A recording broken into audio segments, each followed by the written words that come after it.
All right. What's going on, man? Chilling, man. What's up? What's going on?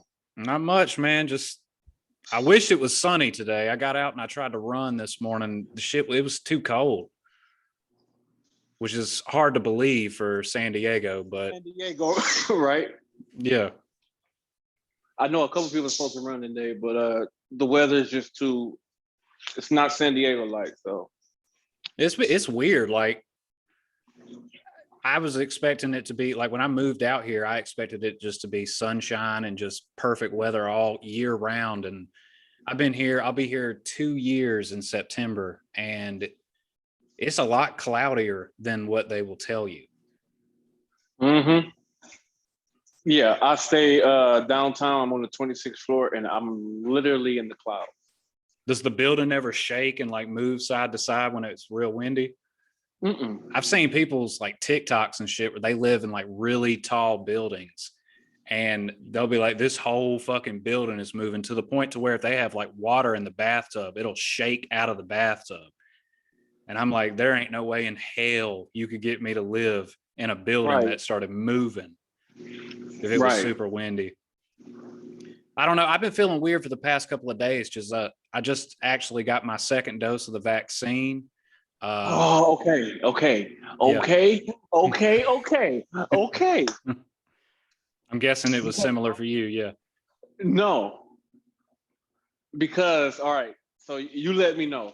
What do you think they're going to? What do you think they're going with this whole vaccination thing? Because me personally, I'm afraid to take it, but I already know that they're going to put some type of stipulation on like traveling, and I'm gonna need to travel, and a part of me want to say fuck it and just go get it done, but then another part of me is like, I don't know. So how long has it been since you took it? So I got my second dose on Wednesday, and I got it a little bit earlier than I was supposed to. I got my first dose on April 9th, and they said, hey, come back in 21 days. But for reasons that I won't fully disclose, I decided to get it a few days early. And basically, they were fine with it. They were like, yeah, there's like a window of time. You can get it a few days early or a few days after, and it's still the same effect. So I went ahead and got it. And the first shot, really all I had was just a sore arm. It was just super sore. But the second dose, the arm was sore, and I read up online that it makes people like feel kind of feverish, it makes them feel sick. But I didn't really experience that until I'd say about yesterday.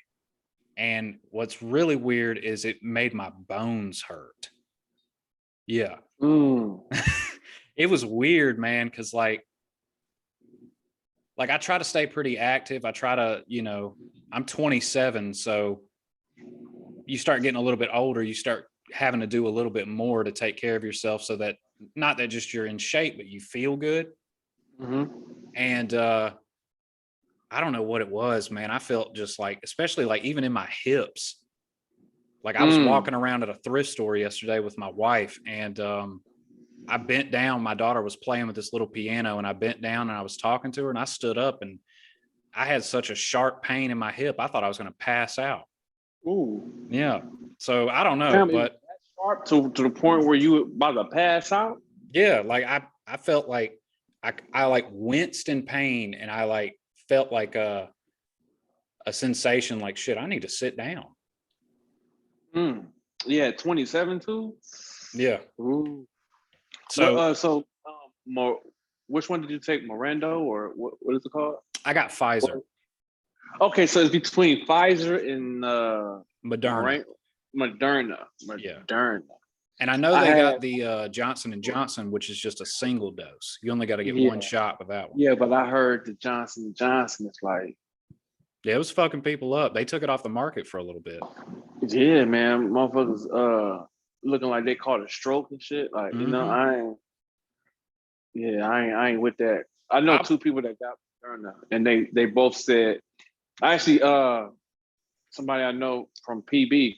Backyard Comedy. They were supposed to come to my last show, and he was like, I was gonna come in, but that vaccine shot had me down, man. And I'm like, Yeah. So he and I It's were weird. going back and forth, like, yo, like, do I take it? And he's like, I can give you reasons why you should take it. And I'm like, I don't want you to give me those reasons, because before you know it, my big ass gonna be in the next COVID vaccination line. Like, I'm ready, you know. So Mhm. I know one of these days I'm gonna have to get it, you know, because I think with traveling, Yeah. with the airports and stuff like that, and then certain parts of the, like Petco Park, certain parts of the stadium, you can go, like, you know, if you're vaccinated, you can go in that certain type of part in that area. But I don't know. Yeah. We'll see when it comes. But as of right now, I am a no go. Oh yeah, I completely understand. I'd never tell anybody like you should go get vaccinated because, like, for me, I'm in the military, so typhoid, hepatitis C, anything you can think of, I've received a vaccination for it before. So when they started talking about this vaccine, I started thinking we're going to be some of the first people that get this. Right. Well, that wasn't the No, case. no, y'all now just getting them, huh? Well, I mean, it really just depends. If you're in a deployable status, which I'm not, I'm on shore duty, but a lot of those guys got it fairly early. And it's not mandatory, it's voluntary.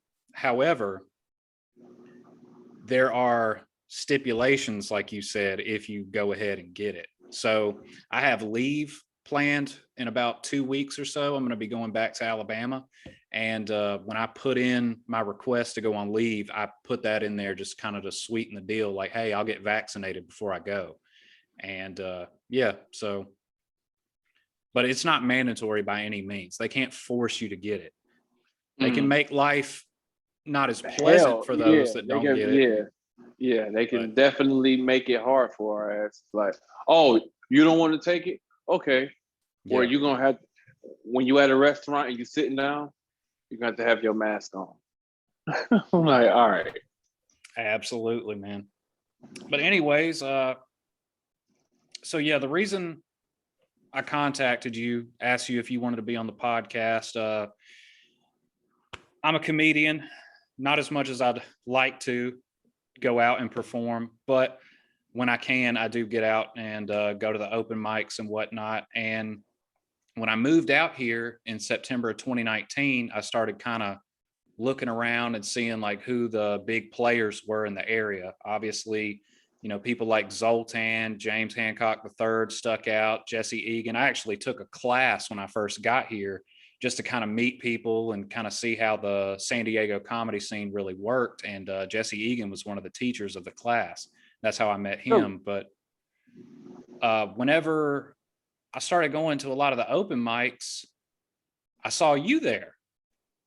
And I was like, who is this dude? So kind of searching around. I'm not saying I stalked you or anything, but I searched around. And I was like, oh, okay.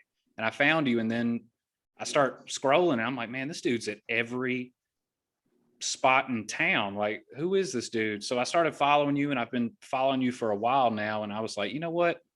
I need to get him on the podcast. It's about time. It's about time to get this guy on the on the Yeah. podcast. He's been out here.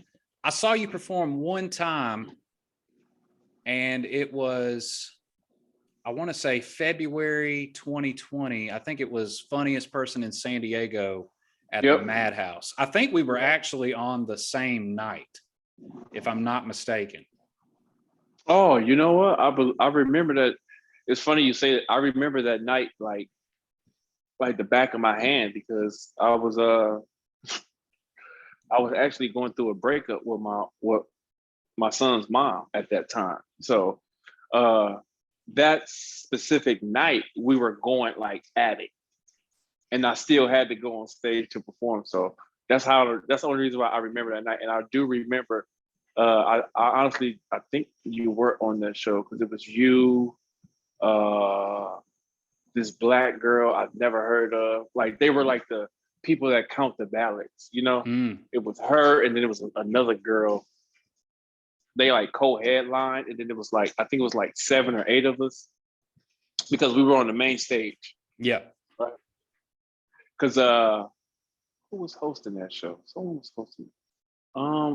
Was it Nathan Driver? Somebody was hosting that show. I can't remember if I was on the show with you. I came to like watch like the week before because you had to sign up for it in advance. Oh, yeah. And I was like, I want to see how this goes. So I came and I sat in the back and watched just to see how everybody did and like what the show was going to run like. And I can't You remember. weren't on that show. Yeah. You weren't, because it was a lot of comedians I've never heard of. I did. You ever? All right. So you've been out here before long enough. You ever go to an open mic?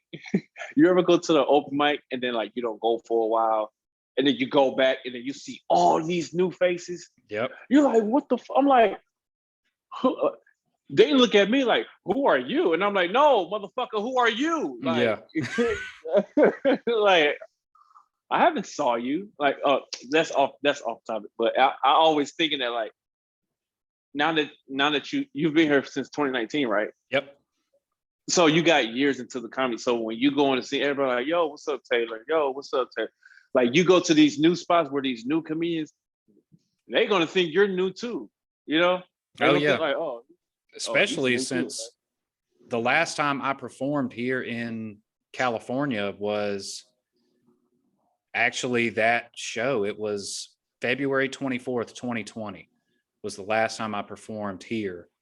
And because I was like, I had all this material and I just squeezed everything together because I wanted to do well in the contest. And once that wrapped up, I was like, okay, it's time for me to like write some new stuff. So I took about 2 weeks off, just kind of hung out. And the last show that I went to before the lockdown was the Vet TV show. And I saw you there.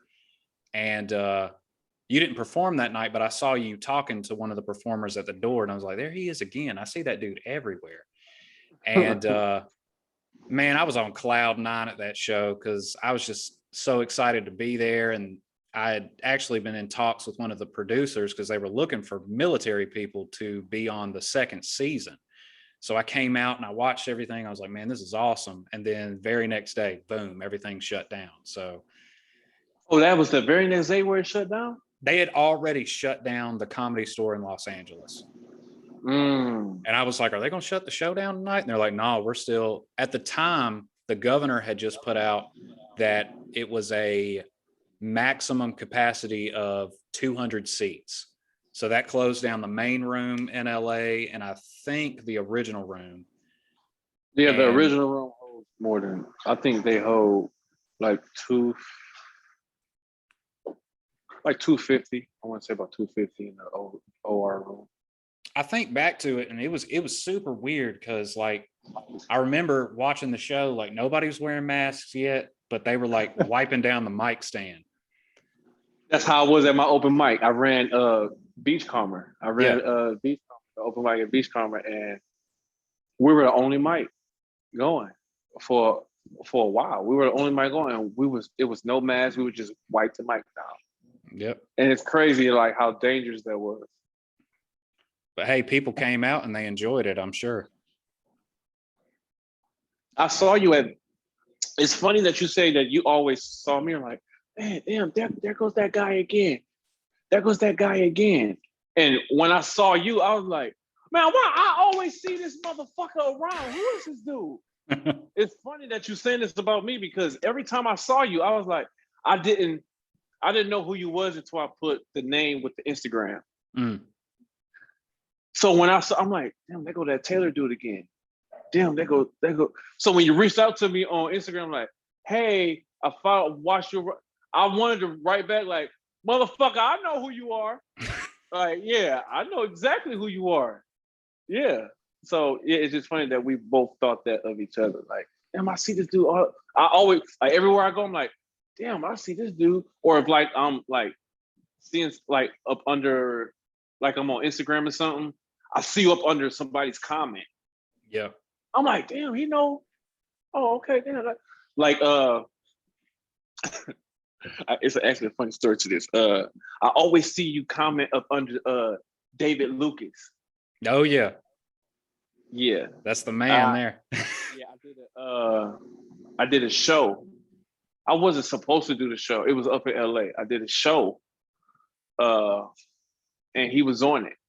And this was the first time I've got a dose of uh, like real LA comedy. You know, like there's a difference between like LA comedy and then LA comedy. You know, Yeah, like so when I say LA comedy, I mean like the TV credits, the you know the the limelight, the stuff that everybody see on TV. You know, what most people don't know is like to get a comedy store spot, you got to have you got to know somebody, you got to put time in, you got to pay your dues, you got to have some type of TV credit, you got to be seen, people got to know you. You just got to be damn near. You got to be damn near like if you're a 22-year-old comedian trying to get on the comedy store stage, you damn near got to be Eddie Murphy, pretty much. Okay. yep. So and I wasn't supposed to be on this show. It was just like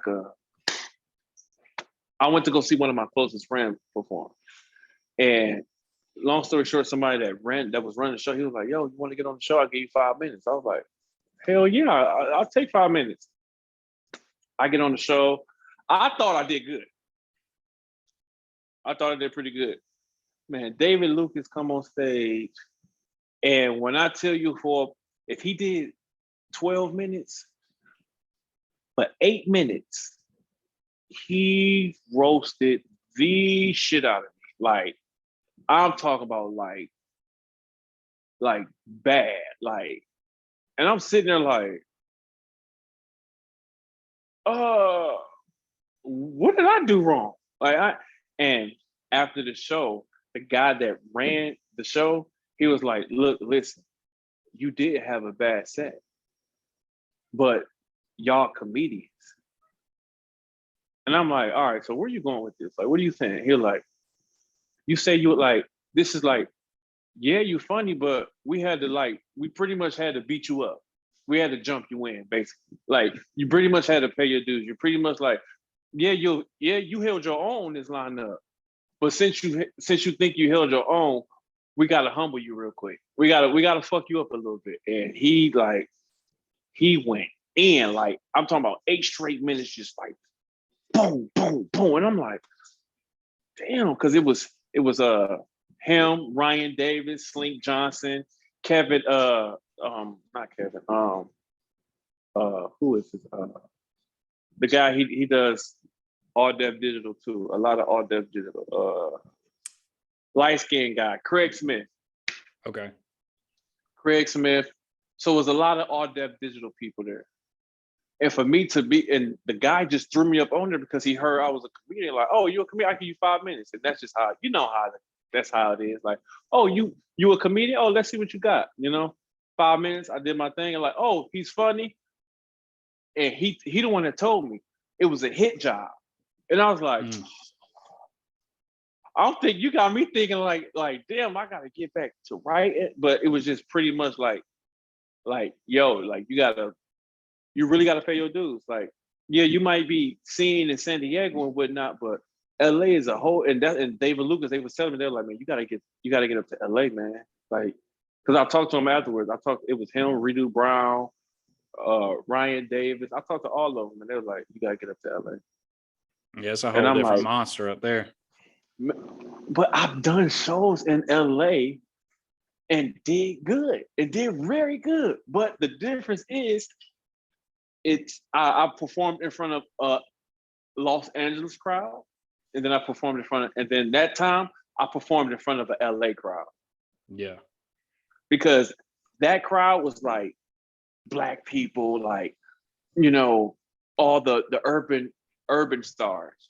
Now, once you get to the Comedy Store and stuff like that, your stuff have to be like more polished. The timing has to be right, tempo. Your material has to be like top notch. Those at that LA show, although I went up there with jokes stuff like that, there's a difference between like material, like show material and then show material. You know what I mean? You have open mic material and then you have your show material. So yes, you're gonna work on your show material at an open mic, but you have open mic material that can potentially become show material. So you work that open mic material out for one day, it becomes that show material. So that's what I was doing at that show, and I slipped the mind like, this is a black crowd, this is an urban crowd, they got to be like this. Versus at the comedy store, it's like this. You feel me? Oh yeah. It's like I want to hear you, Bilal. I want to hear you. I want you to be authentic. I want you to be you, but I want to see structure. I want to see time. I want to hear a punchline. I want to hear a setup. I want to hear a callback. I want to hear this. All that plays like a big factor into performing. And I feel like a lot of comedians don't understand that. They just think like you just jump on the stage. That's why people say it takes 10 years. I'm only in year 4. People think I've been doing it for like 6 years. I'm like, nah, I've been doing it for 4 years. Oh yeah. It's interesting that you bring up the whole science behind it, because I try to explain that to people who, a lot of them don't do stand up, would never try it, but they always want to go with me to shows and they ask questions, and I'm like, you have to understand the science behind it. Like even big time headliners don't completely understand it. They'll watch somebody like Dave Chappelle and they'll be like, how does he do this? And we're talking about millionaires. Yeah, it's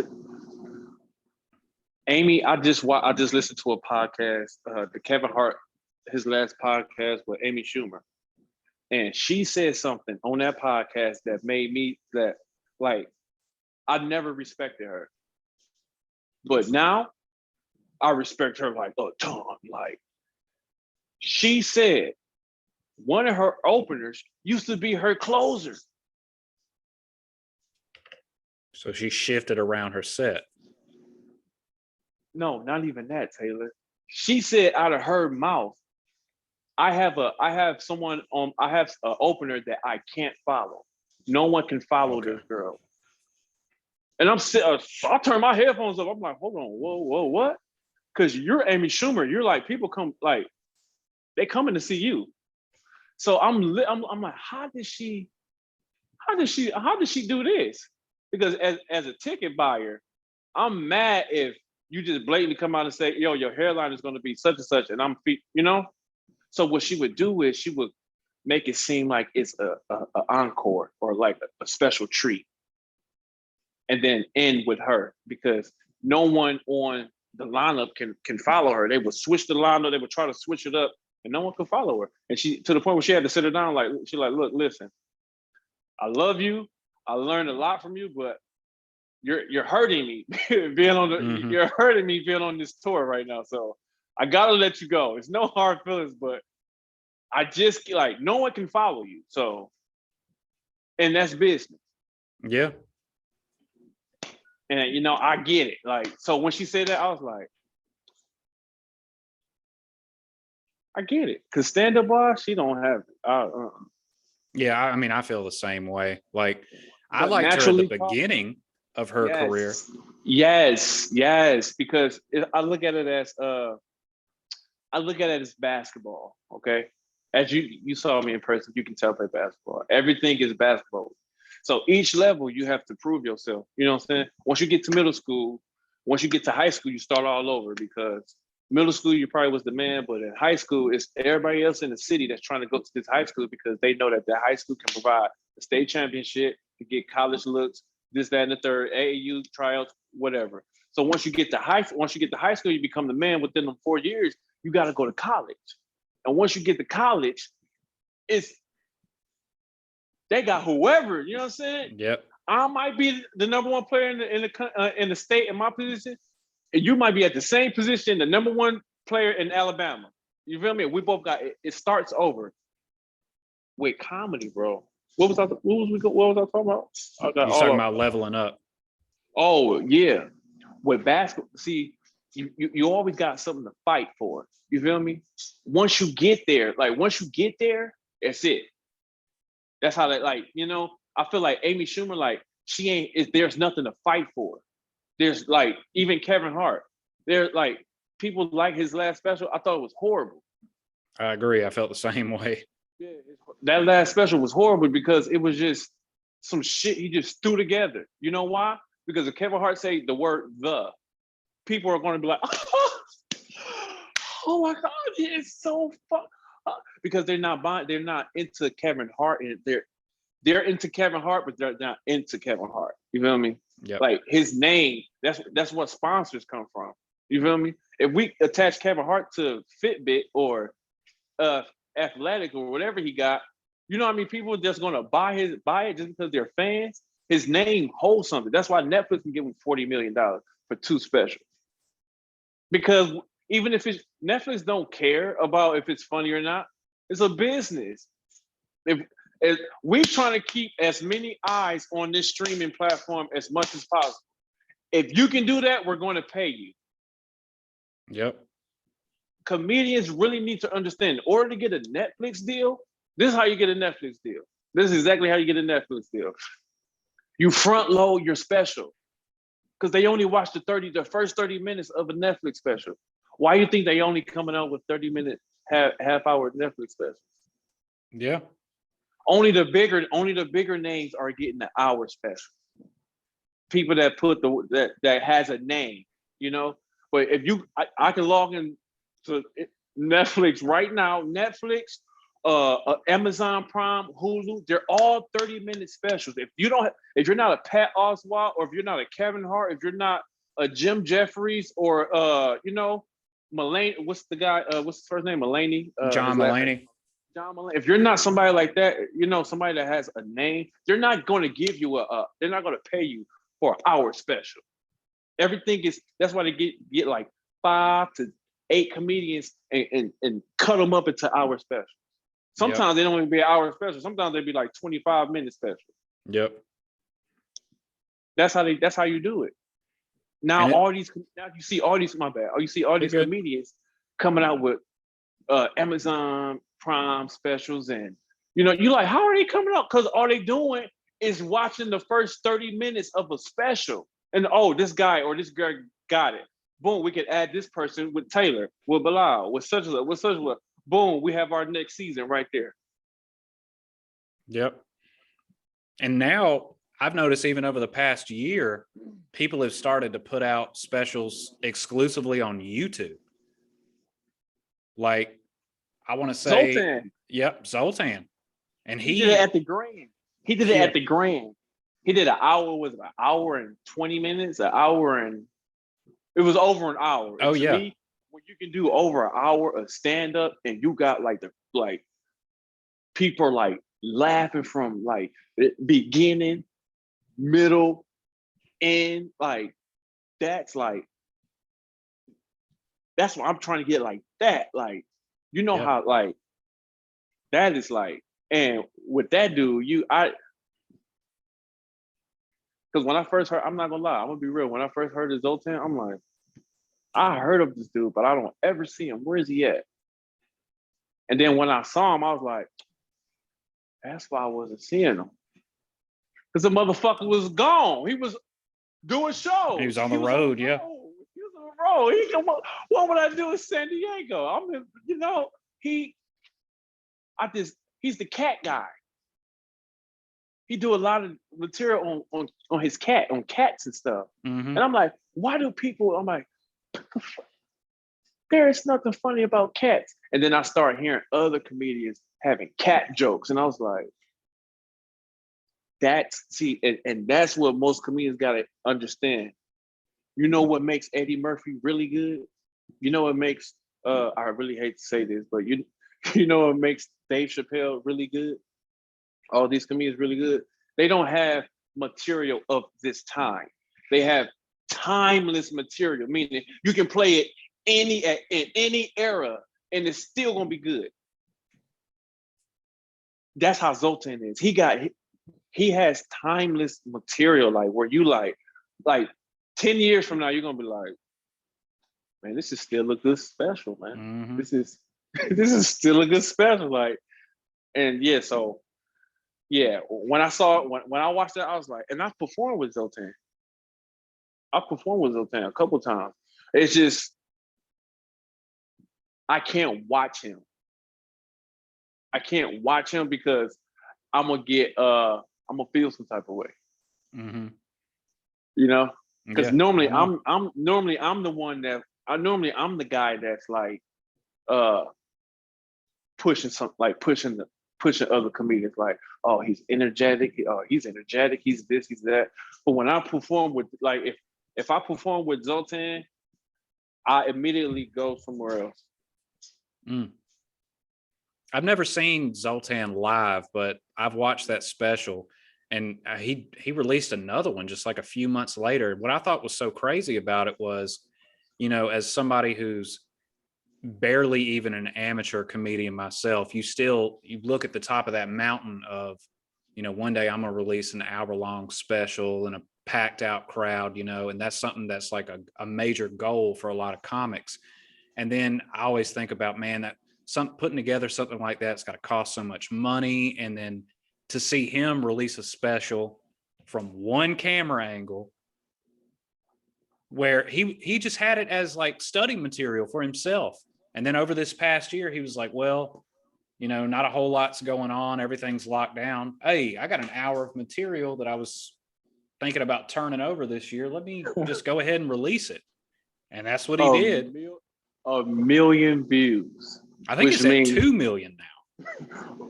I don't even remember the last time I saw it. Which means, you know how many people saw that?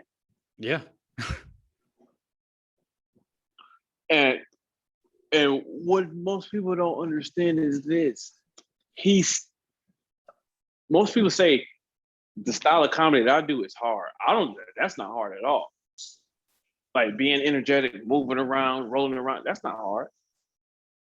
To literally stand there and tell jokes, like and talk and tell, I feel like that's hard. Even though I don't like that way, because it's just like it's so plain. It's just I want to give you like an experience, but it's hard.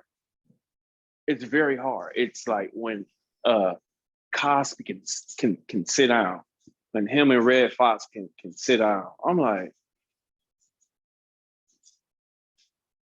and that's not somebody that just wake up and just say, "Oh, I can tell jokes." That's hours, hours, hours, hours. Like you got to think about this 24/7. Like you literally got to think about this 24/7 to get like that. To sit down in a theater, to have a couple thousand people, 100 people focus on your ass sitting down in the chair. I agree. Man, please, that's hard. It's the hardest. Everybody always say, man, being a comedian must be easy. Not at all. See, it's a difference. It's a difference making somebody laugh when the room is already warm. When there's a function, when there's already a party, when people's drinking, people smoking, people on psychedelics, all that. It's so easy to make people laugh.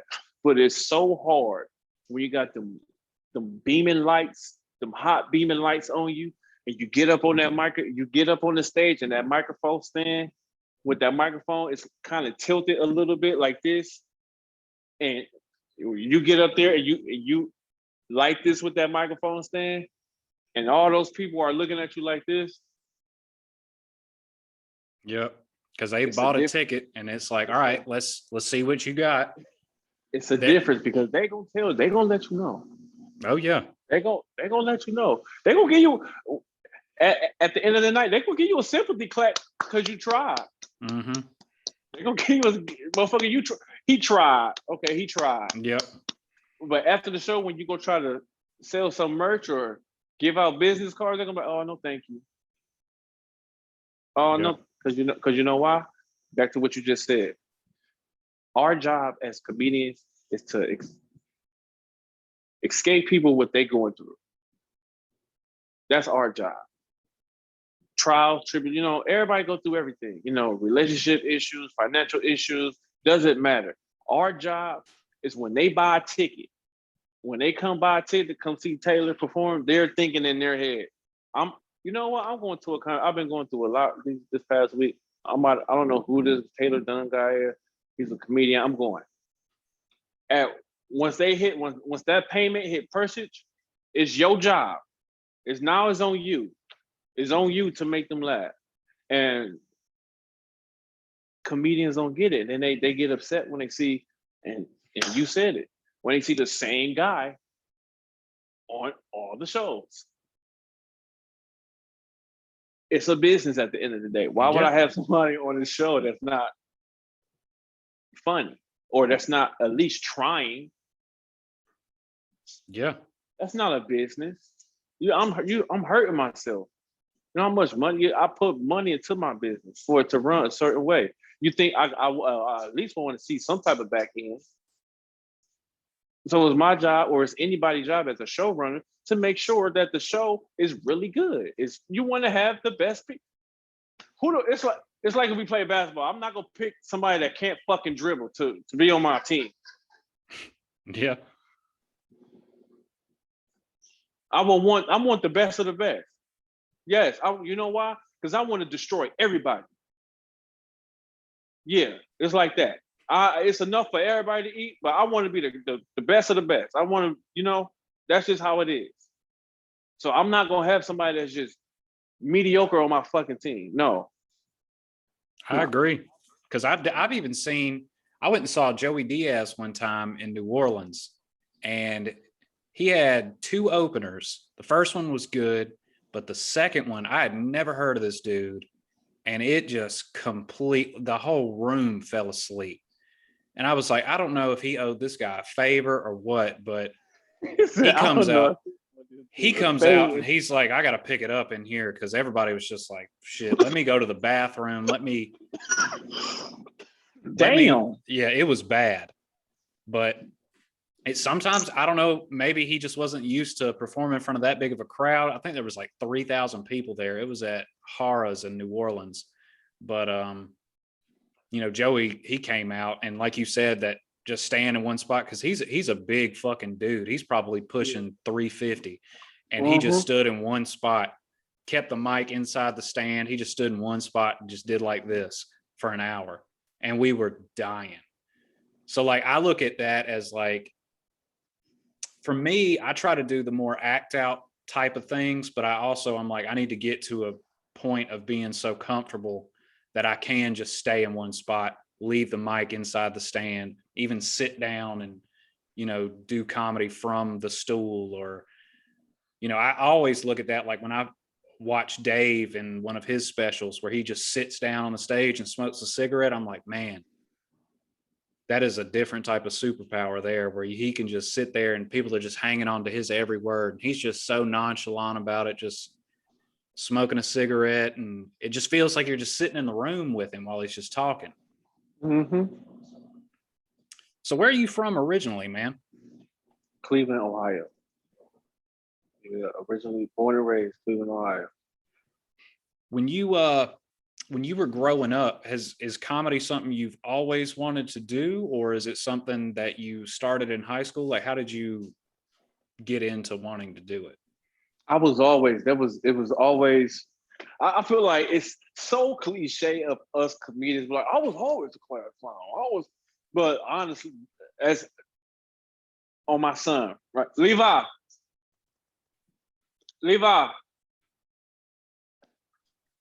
Oh, okay. Go back. You gonna sit here quiet? You gonna be quiet? All right, don't say nothing.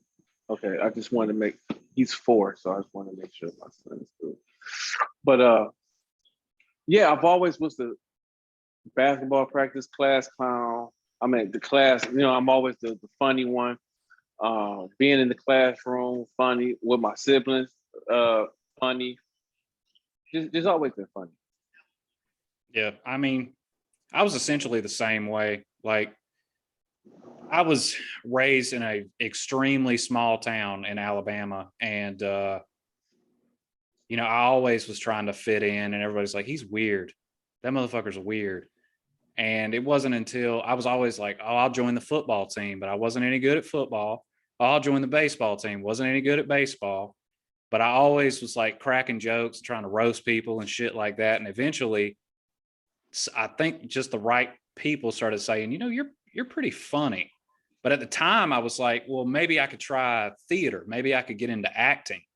And I took a theater class, and I was in that theater class, and I was like, we had this competition coming up where we had to present a scene, and everybody was like looking through old like Shakespeare and shit like that to do for a comedic monologue. And I was like, well, fuck, I'll just write one.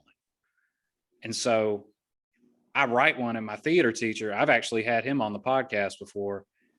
He was like, this is really good. And I took it to the competition. I ended up winning.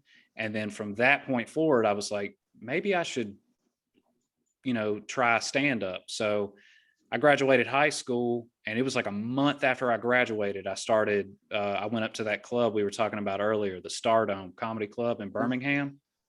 And Is that Martin? Is that to say where Martin got discovered, Stardom, or did they have one in DC too? I'm not sure if I'm not sure about him. I'm pretty sure Steve Harvey got discovered there, because I've listened to Steve Harvey, and I think he's even had the owners of the club come on his show before. And they have a lot of pictures of him hanging up in that place. But I mean, it's a fantastic club. They just renovated it a couple of years ago. I was just there back in November. I mean, it is gorgeous. And if you ever get a chance to go perform there, do it, because let's just say it's depending on who's there, the crowd is about 95% an urban crowd.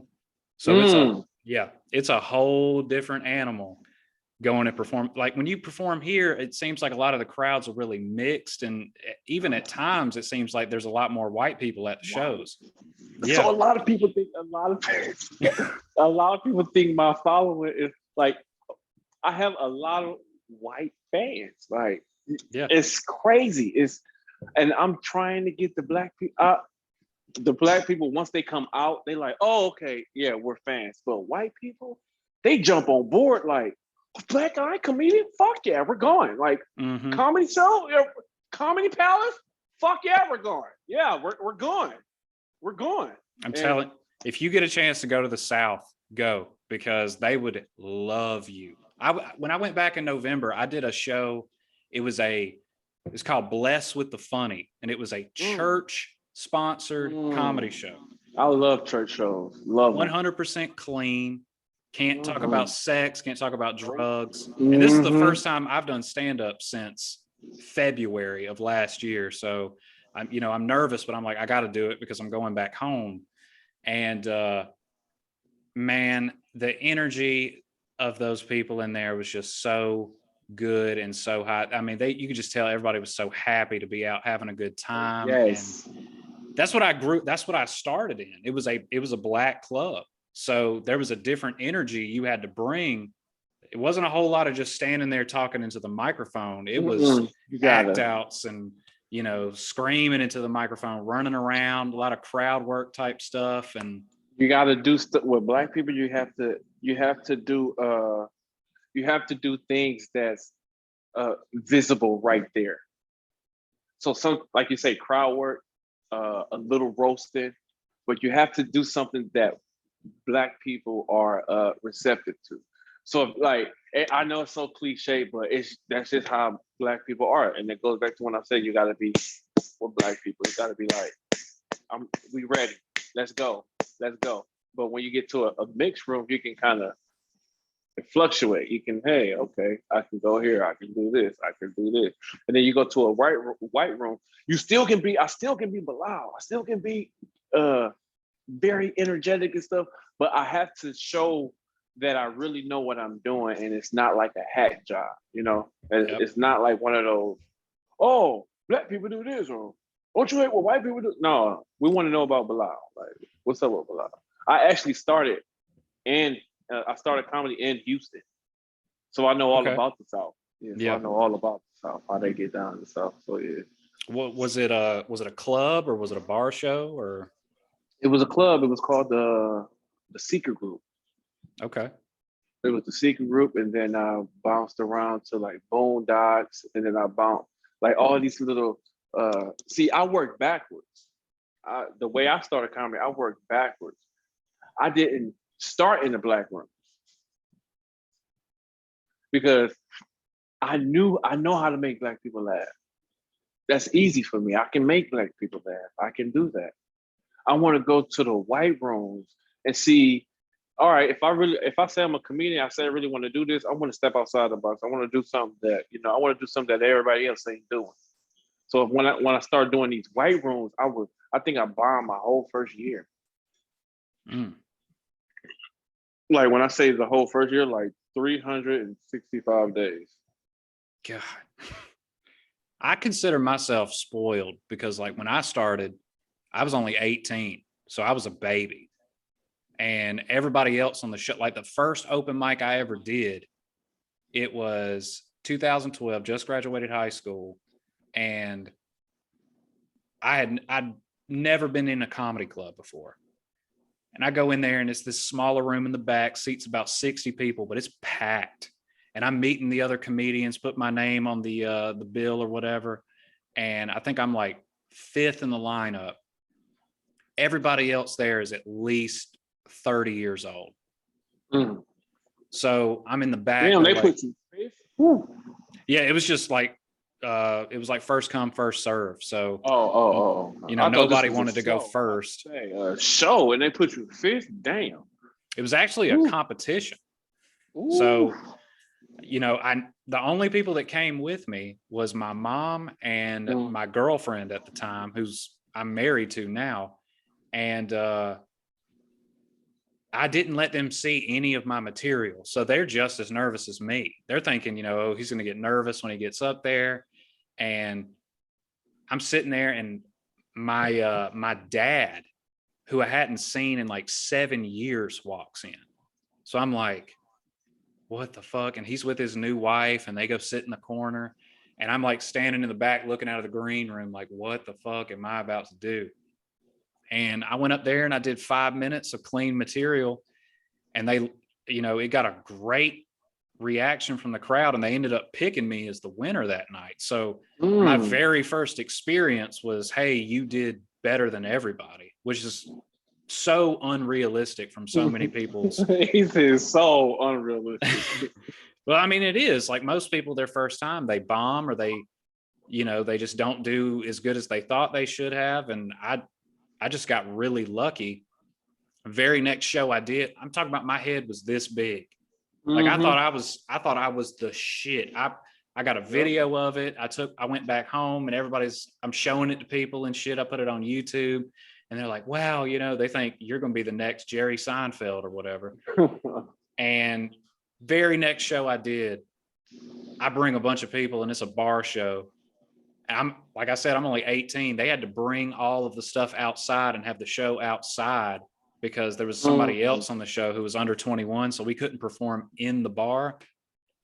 Shit, the bed bombed. I mean, one of the worst bombs I've ever had. And I was like, okay, I'm not as good as I thought I was. And, but it's, I always ask people like, when was your first time on stage? Because for, a lot of people, that's like your second birthday. A lot of comics, you always like mark the date, like, and you look at it like, hey, my birthday is coming up. Yeah. I have an interesting story. So 2017 is when 2016, my son was born. 2017 is when I took it like, all right, here we go. Let's be serious. So from 2017 to now, that's 4 years. But before, I want to say I took like 2 to 4 years just studying comedy. So when I was up in LA and when I used to be homeless up in LA, I used to go to the comedy store. And at the comedy store, you could sit in the back. They got where the comedians can sit in the back, and I would just watch every comedian. I was homeless. I will watch the comedy store are close to about 2. And if Dave Chappelle come in there, they ain't closed until about 4. Because he's gonna want to drink, he's gonna want to, that's just how Dave is. But I will watch pretty much everybody come through there and watch them bomb And I would be like, why man, they suck. I'm like, man, what? But I didn't know. That's when I didn't know that they're probably working on the special. Or they're probably working on they were getting ready working on something. So they'll come to the open mic very, very late. Ain't nobody in there and work on their stuff. But in my head, I'm sitting back like, man, how are they on TV and they suck? Like, and I would hear other like comedians like, oh, that I can't wait till he put this out. And I'm like, put this out? How would he put this out? And then, before you know it, I started getting like, oh, so that's what they was doing. So when it was time for me to get on stage back in 2017, that whole year, man, was no, I did an open mic out here, and I did 2 open. I did about 3 open mics at the ACC when it used to be on Wednesdays. Okay. It used to be on Wednesdays, and I don't know if you know him, Jimmy Holloway. It sounds familiar, yeah. He used to be the host. He used to be the host at the open mic, and this is before I knew how the open mic system was. Once you become a comedian, you understand the open mic system. So I signed my name up, and he, they try to say it's a lottery, the draft out of the bucket. Yeah. and so, when you're the new guy on the scene, when you're the new comedian, they want to see what you do. So of course he pulled my name, and I got on stage. They gave me 3 minutes, and I did good. And then I would come back. I would come back, and they would never pull my name. And I'm like, and then that's when I realized. That's when I caught on. Like, oh, so they look out for their friend. Like I want to say they look out for their friends, but if you're running an open mic at a premier club like ACC, you're going to have to bump somebody that's good to keep the flow of the show going. Mm-hmm. But they wasn't doing that. They was bumping like whoever the hell, just, you know what I'm saying? Whoever the hell was pulling up, I'm bumping like, let's go. Yo, can I get a spot tonight? Come through, bumping you, you know what I'm saying? So after a while, I just was like, I'm gonna just study. And then after that, I had my kid, I moved to Texas. And once I had my kid, I was like, all right, it's time. We gotta start going. I gotta start hitting these stages. And then that's 2017, that whole year, every stage I hit. Every stage I hit when I took on my kid, every stage I hit was bad. And then I got the opportunity to get ready to perform at the Houston Improv. I was about to perform at the Houston Improv, and then I got a job offer to move to San Diego. That's what's brought you out here. Okay. So I was like, listen, I can't do this show. This is because the main objective was to always come back to California, But once I had my kid, I gotta be a dad. So, and I flew to Texas. I was there for 2 years, and then I got that job offer in San Diego, and I was like, I told the mother of my child, like, look, this is what's going to get ready to happen. I gotta take this, and I moved out here in 2019. Yeah, I moved out here in 2019 and been here ever since. What's up, man? Yeah, my daughter just opened the door and was like, what are you doing? So, yeah, I know exactly. So we're pretty much going through the exact same thing. I mean, obviously there are differences, but that's what's so neat about talking to other comics is you find out that everybody is on a similar journey, but at the same time, there's so many similarities between your journeys. That's what I always think is so neat. Like when I talked to Zoltan, whenever he told me about how he got into stand-up, I think he said he wanted to be a professional wrestler.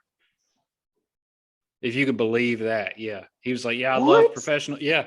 he said, I love professional wrestling, and I always wanted to do something that got me up in front of people, and he just found his niche with comedy. And Wow. yeah. I would have never thought that because he's I don't you ever done it? You ever been at a show that he's been at? No, I've never personally seen him perform live. No. Oh, he's and this is my synopsis of what I saw from. He's very like, oh, maybe because of COVID, but he's very like a germaphobe. Like, yeah, he don't like. He'd be like, hey, how's it going? Like, he got his mic, little, the mic. What is it called? The thin mic cover. Oh, okay. Yeah. So I'm like, oh. So when you said pro wrestler, I was like, wow. I never would have. It may just be because of COVID, because he's been working the road, and I know a lot of different places they do all types of different stuff. I mean, unless you're in Alabama, where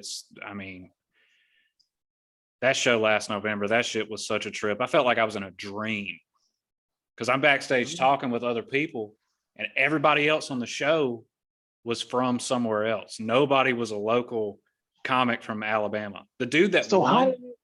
How did that happen?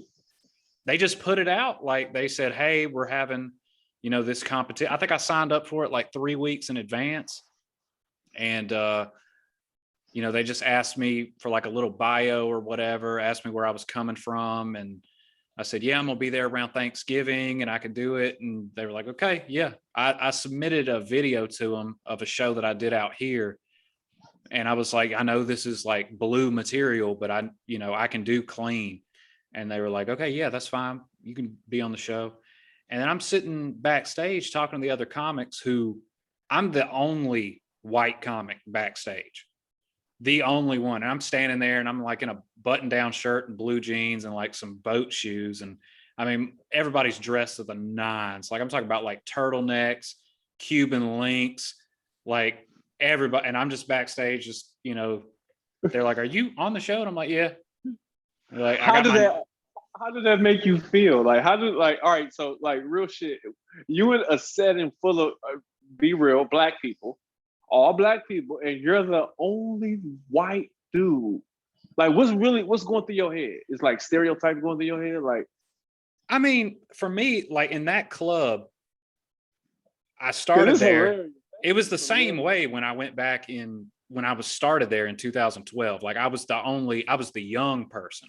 And there were some other white people on that show, but it was still primarily a black show. So going back now, I was just happy to be there. Like, I could care less. I'm all for whatever is going to be giving the audience members the absolute best show possible.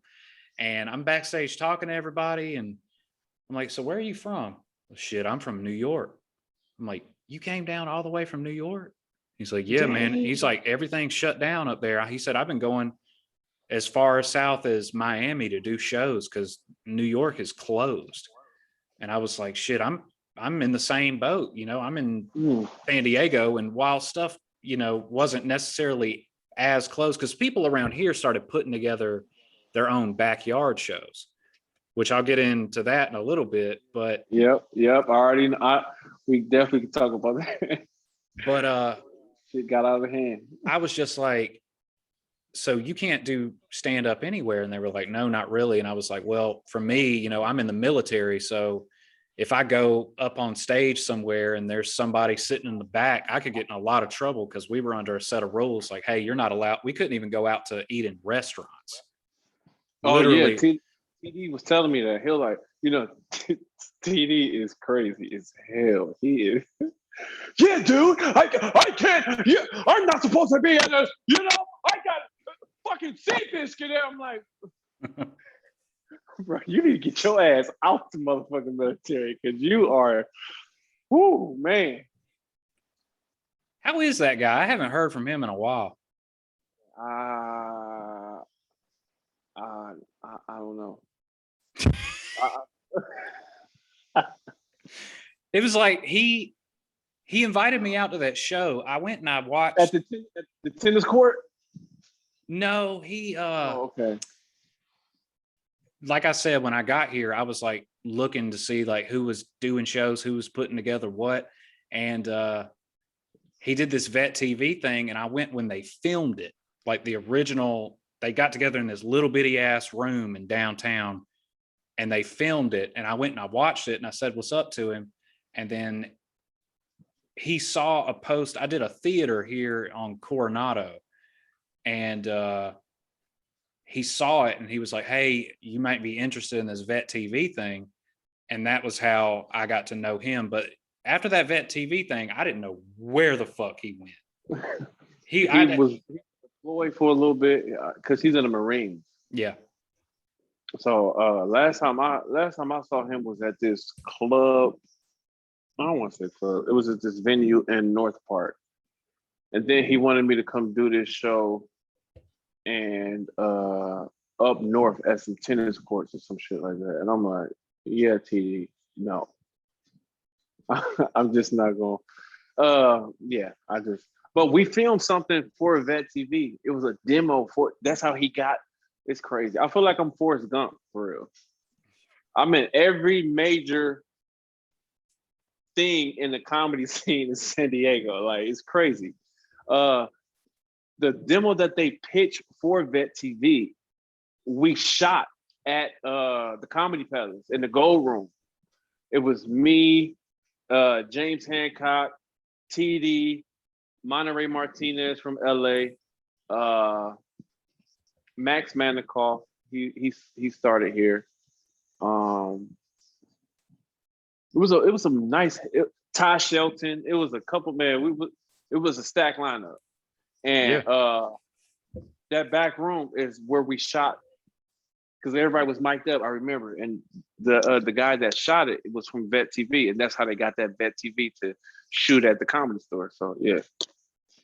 Yeah, I've asked a couple people. I'm like, what's been going on with him? Because he was kind of my in with Vet TV, and he just disappeared all of a sudden. And then California shuts down. I'm like, what the fuck happened? But anyways, to get back to the point that we originally were talking about. Yeah. Yeah, I don't care. Like, I'm all for whatever. Like, I know that there's obviously different rooms. You have your urban rooms, you have your primarily white rooms. So I know when I go back down there, it's going to be more of a black club. So I was just happy to be doing stand up again. So I'm backstage with everybody, and I'm just this little skinny white dude sitting in the corner, and everybody else is walking around dressed to the nines. They're doing Instagram lives in the back, and I mean they had like a full camera crew there. Like they filmed it. And I've been waiting to get the footage from it because I actually had a really good set, but he said, I've been waiting to get. You ain't getting that damn footage. You was the only white right.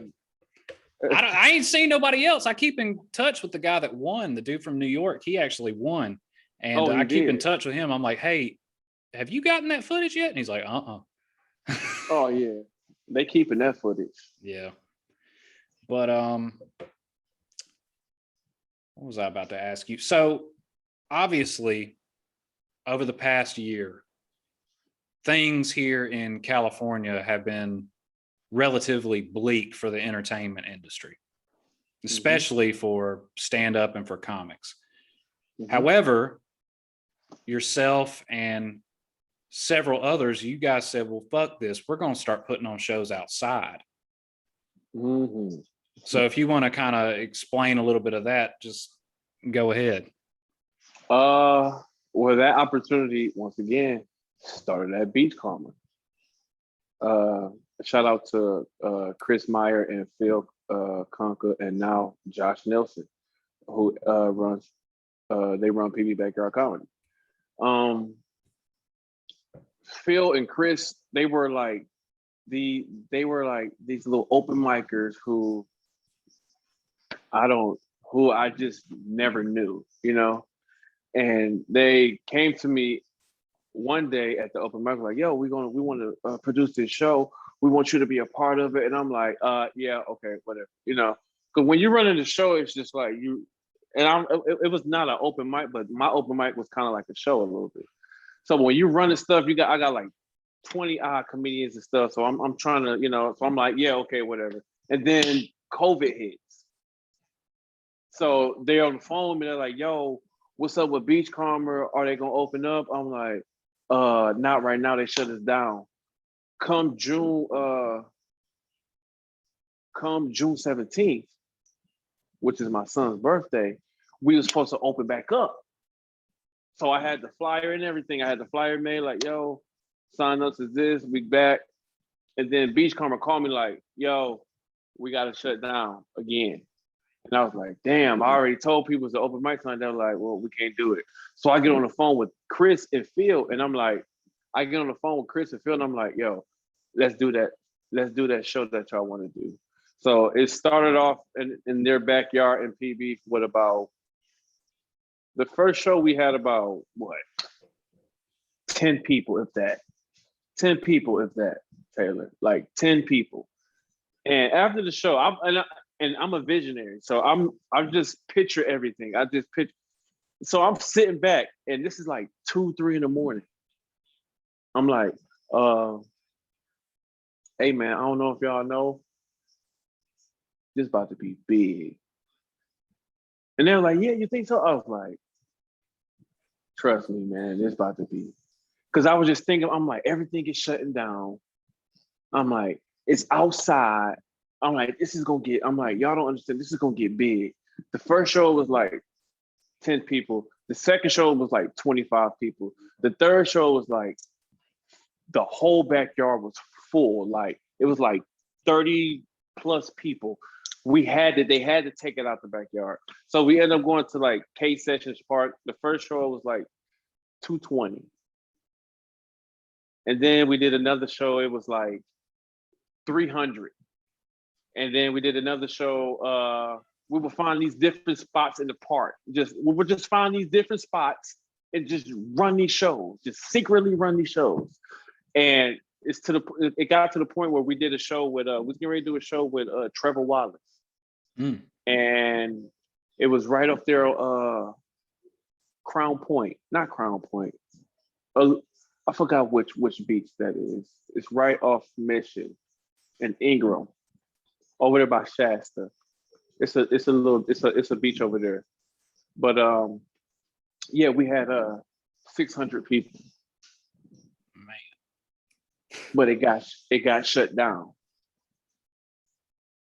The cops was called. So at that point, PB Backyard Comedy is to it. It has a big name to it that everybody is like, all right, what the hell? What are they doing? Like, what are they doing to the point now? Which is great for the comedy scene now, because guess what? Now, not only are they doing shows in their backyard, you got other people doing shows in their backyard, and this is like, oh wow, if they can do it, then we can do it too. Like, what? And that's the whole point. Like, yeah, like, yes, they do it, we do it, y'all do it too, because guess what? It's in a different section of the city. You got OB, you got Mission Beach, you got PB, you got downtown, you got all these other spots where you can say, hey, you can do your own show and say, hey, I can go to a bar and say, hey, I can put on this show for y'all, because I know during the pandemic y'all wasn't making no money. I'm telling you, I can come with this. I'll come with leverage. I come with video. Look, I can show you this video. I can do this. I can bring this entertainment on an off night. I'm not coming on a busy night. I'm coming on an off night. I'm banking on myself that much. I don't want to use your night on the busy night. I want to come on the off night to let you know, hey, this is what I offer you. This is what I can bring you. And then we go from there. Now look at the comedy scene. Everybody is producing their own shows, but it's knocking the middleman out, which is the comedy clubs. Because you know why? It takes away the 2-drink minimum. You're gonna always have the comedy clubs because of the bigger names. Yeah, of course, you're gonna, I get that. But the locals, I mean, the locals really not gonna jump on it if they really making the money that they making, because if you I've done the weekend at the Comedy Palace before. They don't pay you. It just, it's just like, yo, we're giving you an opportunity to get on the stage, which I understand that. I get that. I'm not mad. So, all right, once again, business. You'll give me a weekend to perform with somebody that's been on Conan O'Brien. I get that, but I can do a weekend somewhere else and get paid X amount of dollars. Which one you gonna take? I have a kid. It's not about the money, but I have a seed. I got a kid. You feel me? Yeah. And I'm just doing what's best for me. And I'm knock out the 2-drink minimum. That's what's so crazy too. That whole 2-drink minimum thing. Like when you tell people, like, hey, let's go see so and so. The tickets are only $10. They're like, yeah, that sounds good. And they're like, hold on. Now, when we go, there is a 2-drink minimum. They're like, what do you mean? Like if they've never been to a comedy club, they're like, you're gonna have to buy at least 2 drinks. Mm-hmm. They're like, do I have to get alcohol? And you're like, no, but a bottle of water is gonna cost you like $5. So if you go to, all right, so if I go to a spot that sells food and drinks and say, hey, this is what I'm offering. I can bring these X amount of people on an off night. Boom. Now we're doing something. Now guess what? Now after a month or two, I can go to them and say, hey, this is what I was bringing. This is what you was making before I got here. This is what you're making after I'm here. Now it's time to renegotiate these numbers, these contracts, because guess what? I have leverage. I'm not gonna come to somebody, and I'm not gonna come to somebody and ask for something that I didn't do. You feel me? Yeah. I did something. I offered you a service, so that's the only reason why I'm gonna come to you as a businessman and say, hey, this is what I'm offering, and yay or nay. If you don't want that, if you don't want to give me what I want, no hard feelings. But we're gonna pack up and go. Mm-hmm. Because there's gonna be another spot that's gonna be like, yeah, based off the leverage, the video that I had. You feel me? Yeah. So all these people doing it, all it did was just wake up. See, now San Diego is one of the cities that come to do comedy now. You know why? Because people are doing it off these backyard shows. People are realizing these backyard shows open up a whole new entity of things. You got PB Backyard Comedy doing shows. You got Boop Entertainment, which is Walter. Walter, he's doing shows. You got Mavericks, they're doing shows. I'm doing shows. You got Kimball's and Bits. That's five different comedy brands doing comedy shows in San Diego. And that's only 5 that I named. Ain't no telling how many more is out there. Yeah. You feel me? So if everybody can go, and that's what makes San Diego so dope, that these 5 shows are different shows. So we can go, everybody can go to these different, you know what I'm saying? We can be in the same city, we can be in the same spectrum, but you can be on this side and I can be on this side, and it's 2 totally different shows. You feel me? Oh yeah. So that's why I say it knocks the middleman out, because you got the 2-drink minimum at the club, but if you do a show now with these breweries and bars and stuff, they gotta sell food. And you think the food price is gonna be the same as the comedy club food price? Fuck no. Hell no. Mm-hmm. Hell no. Sometimes spots be having food trucks. Jacked Up Brewery. They do a look. I was doing Jacked Up Brewery shows when nobody else wanted to do the shows. Before, you know what I'm saying? Before everybody else wanted to do Jacked Up Brewery, I was the only person that was driving up to Jacked Up Brewery to do a show, to host a show. Now I can do a show whenever you know what I'm saying? Because everybody, it's the place to go now. You know? Everybody, these backyard shows opened up so much for, it's not just, PB Backyard Comedy, they started it, but look what it started. It it woke up the scene. Whether if people want to believe it or not, the proof is in the pudding. They shook the scene, and you know, Yeah. it just call a spade a spade. They shook the scene up because if they never would have if they would have never started these backyard shows, keep it real, Taylor. How many backyard shows have you? Would you would see any backyard shows? No, Be not real. before this. Not. I mean, You would if they would have never did it, you would not see no backyard shows. You would not see nobody putting their own shows on. You except for drive-in comedy. Drive-in comedy, they did they had their own, you know. But you got all these LA comedians coming down now to get on these shows because they LA not even doing the shows that we're doing. Ain't that's what I'm saying. They shook up the comedy scene in San Diego. Whether they want to whether if anybody want to believe it or not, it's a bro. I wish I could pan. I wish I could show you my scene. I'm gonna listen. oh wow. Which means it's enough for all of us to eat. It's enough for all of us to eat, baby. We all can eat. We all can eat. They started, all right. It's not now. It's like Power Rangers. I look at it like Power Rangers. When they all come together, become this big ass thing, like this big ass monster. You're like, all right, now this is a monster, you know? Mm-hmm. Yeah, they cool individually. But when they come together and become like this big ass transformer type thing, it's hard to beat them. If all these different comedy entities come together, not even come together, but just do they thing in certain parts of San Diego, you got all these LA comedians coming down. Like you got Teddy Ray coming down, you got Shantae Wayans coming down, you got Ian Edwards coming down, you got everybody coming down. Before these people will come down, you know why they would come to San Diego? ACC or La Jolla Comedy Club. Now they coming down to Mavericks, they coming down to Queen Bees, they coming down to whoever, because we putting on shows. We putting on shows now, and it makes me feel good. I'm part of a comedy scene that, like we said, fuck it, you know. Yeah. We said fuck it, and we gonna do our own thing.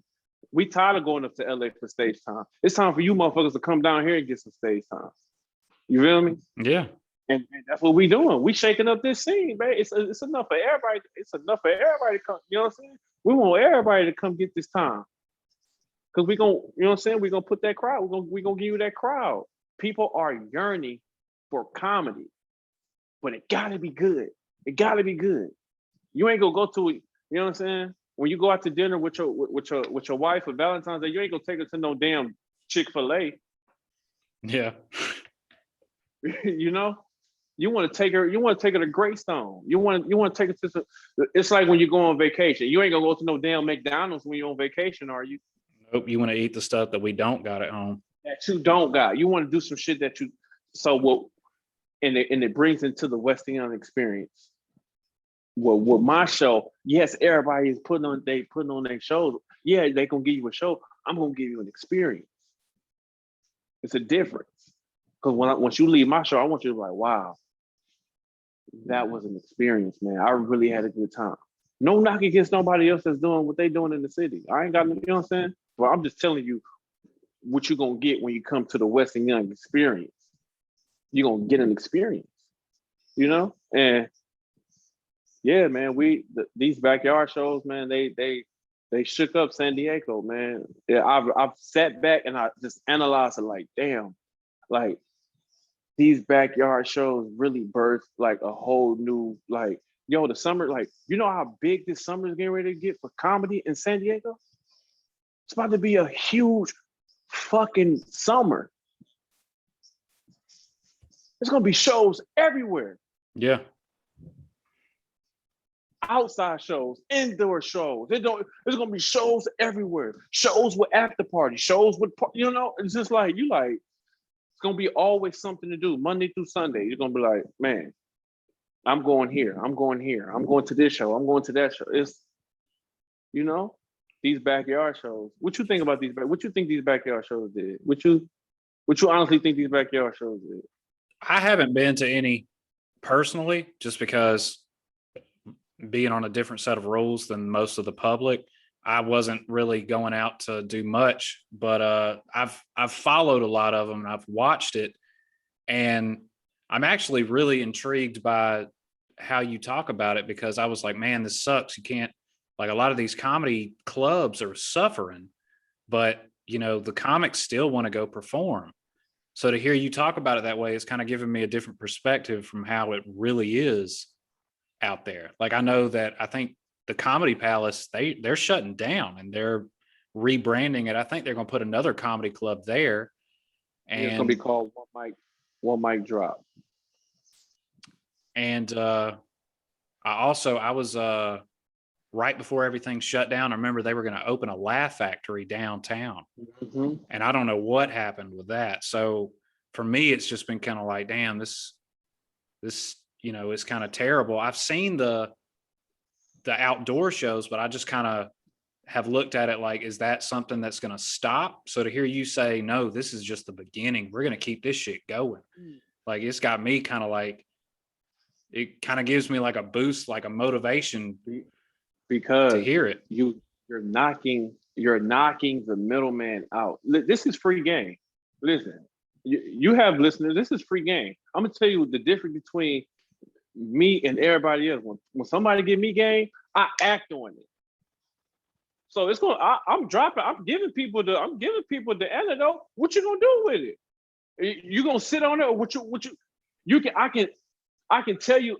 Once again, I could go back to basketball. I can tell you what move I'm gonna do. You're not gonna stop it. I'm giving you the game. Look, this is how I did it. I'm doing it just like this. But a lot of people are not gonna do it. There's a big difference. A lot of people just talk a lot of shit, and then there's a lot of people that do a lot of shit. I do both.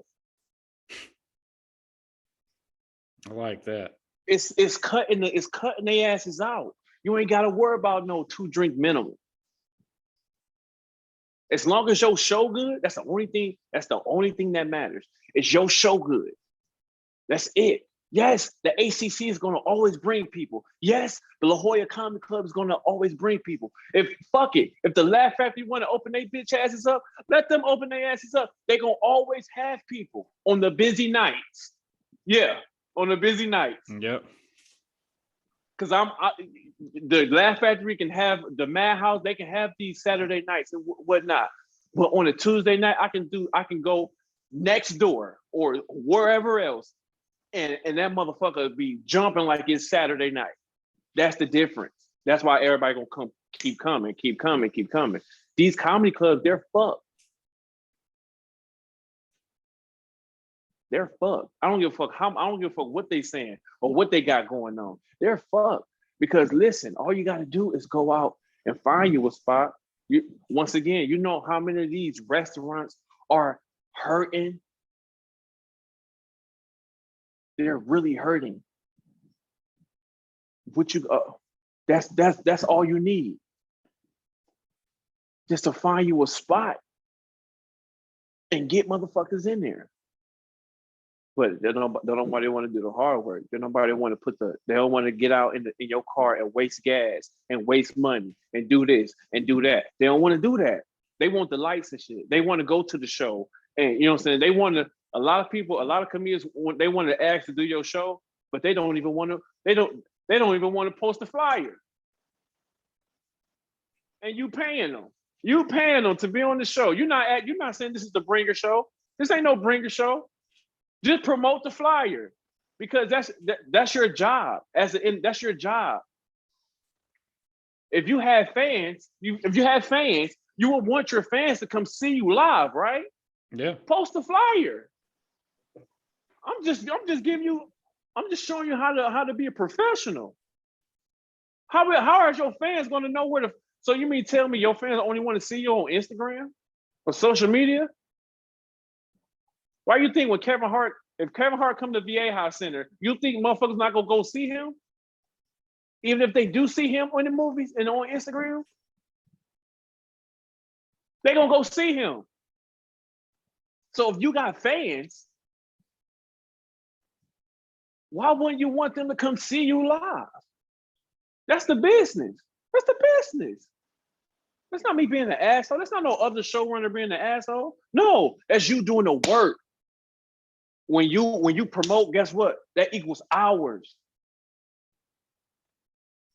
Everybody say they want this shit, but they don't want to do the little shit. They don't want to do that little shit matters.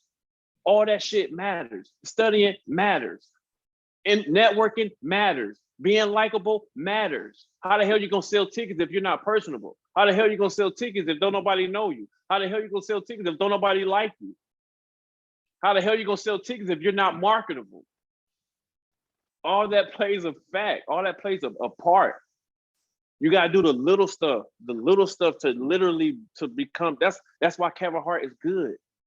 That's why he do all these specials. He ain't necessarily the greatest comedian, but he work his ass off. He show people, look, listen, this is how you do it this way. That's how you do it that way. That's why you see him everywhere. I get tired of seeing a little short fucker. But he work. You can't tell you why you think his house so big? Why you think he got all these cars and all this stuff? Everybody want all that stuff, but don't see the stuff that he do on the back end. Yeah. If I go out for a run, I'll go out for a run and I'll have my Nike Run Club app going. And at the end of my run, I'll hear Kevin Hart's voice telling me I did a good job running 2 miles today. It's like he just got paid. Yep. He just got paid. You feel me? Yep. So it's like, it's out here, man. That's why I showed you that, man. It's out here for everybody to get. It's out here for everybody to get. But if you think, for 1 second, for 1 millisecond, Bilal Young is gonna sit here and be like, well, hold on, wait. I'm gonna see what they're gonna do. Fuck no. Hell no. I've waited long enough. Y'all not gonna do no with tall pizza pie? You done with you ain't gonna eat that? Let me get that. I'm gonna eat that. I'm definitely gonna eat that. Because it's still a business. Yeah. And there ain't no feelings in business. And ain't no, you know what I'm saying? That's just what it is. I don't give a fuck what nobody say. And ain't no business in feelings. I mean, it ain't no feelings in business. You gotta separate the two. There's no feelings. So if somebody make a business decision, get the fuck out your feelings. Because it's just business. That's it. And that's it, that's all. You know? So you right, yeah, motherfucker. You ain't gonna eat your piece of the pie? I will. Because it's definitely out here for everybody to get. San Diego, big as fuck. You just saw it with your own eyes. Yeah. It's big. That's what's up, man. I got one more question, and I think we'll wrap this up because I think we're going on about 2 hours here coming up soon. Oh, this is a long one. It's a good one, though. It's a good one. So like, what are your goals? Let's say in 5 years, where do you see Bilal Young?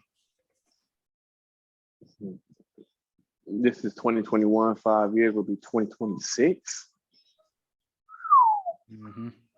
Mm-hmm.